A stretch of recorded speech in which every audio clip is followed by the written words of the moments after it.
अवश्य भ्राता थी, यदि आपको मुझे पहले ही जगाना था तो पहले बताते। आपने स्वयं जगत जननी मां जगदम्बिका सीता का हरण करके यह अच्छा कार्य नहीं किया है भ्राता श्री। अभी भी हम आपको यह सुझाव देते हैं कि माता जानकी को ले जा करके प्रभु के चरणों में समर्पित करें और आपको प्रभु क्षमा कर देंगे भ्राता श्री। तो भी अपने इसी राजभवन में विश्राम कर, मैंने इसी युद्ध को अपने भुजाओं से थम पर भरा है। जब मैं लंका में चढ़ कर गए हैं, मैं एक राक्षसों का उनसे बच्चे अवश्य लूंगा, अवश्य लूंगा।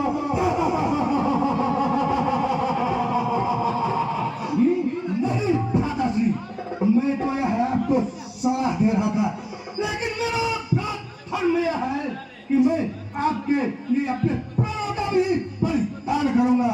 मैं अवश्य उन दोनों तपस्वियों से, मरकट भालू बंदरों से अवश्य युद्ध करूंगा भ्राता श्री, आप निश्चिंत रहिए।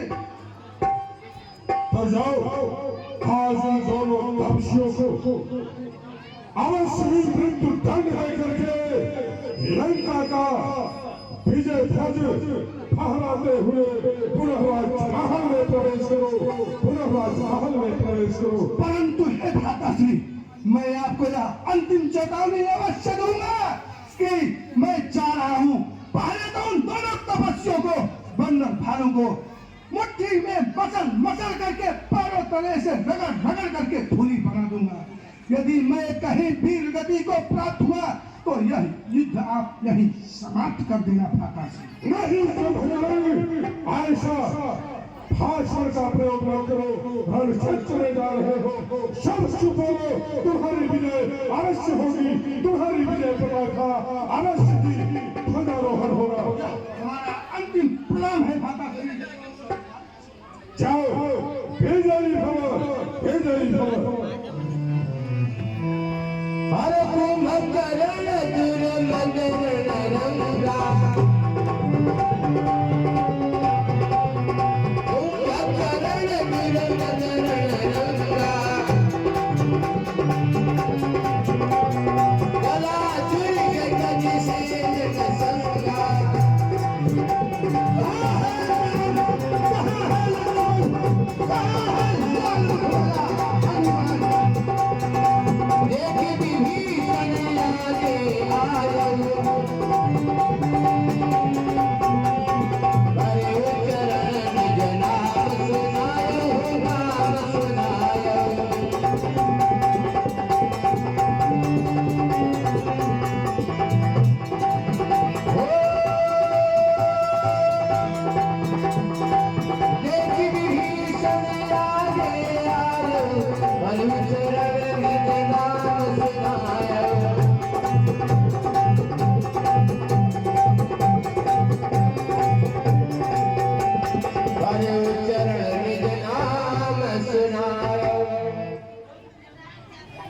बड़े भैया के चरणों में विभीषण का अपराध स्वीकार हो रहा था। सदा प्रसन्न रहो भ्राता श्री।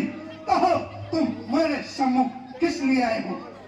हे भैया, आप तो जानते हैं कि जो असत्य की लड़ाई लड़ता है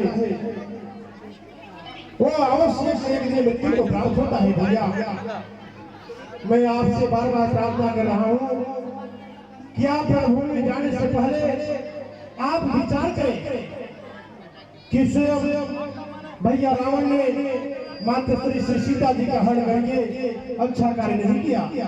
मैं अपने बड़े भैया रावण को बहुत समझाया कि मातेश्वरी को वापस करके प्रभु के शरण में चले जाइए, उनसे क्षमा मांग लीजिए, स्वयं भगवान क्षमा कर देंगे।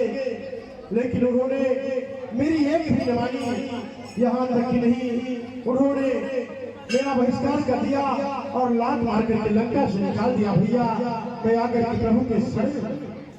आप धन्य हो भ्राता, धन्य हो, जो कि राक्षस कुल में भी रह करके प्रभु के नामों का भजन किया। इस समय मेरे सर पे कान मार रहा है, तुम मेरे आंखों से दूर हो जाओ, नहीं तो मैं तुम्हारा भी कहीं अंत न कर दूं।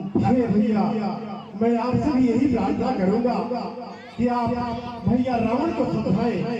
यदि बड़े भैया रावण मान जाते हैं, माता श्री सीता को प्रभु श्री राम के चरणों में सौंप देते हैं, तो लंका निष्कंटक बच जाएगी। ये भैया आप तो देख रहे हैं कि स्वयं बड़े बड़े खरदूषण का वध हो गया। बिचारी लंका की जितनी भी सेना थी वह भी गति को प्राप्त हो गई।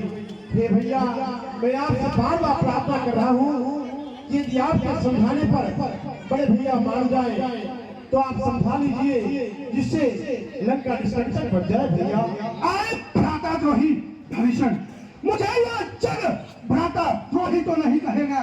मैं भाई के लिए अपने प्राणों का भी न्यौछावर कर दूंगा, लेकिन यह जग मुझे भ्राता द्रोही तुझ जैसा तो नहीं कहेगा।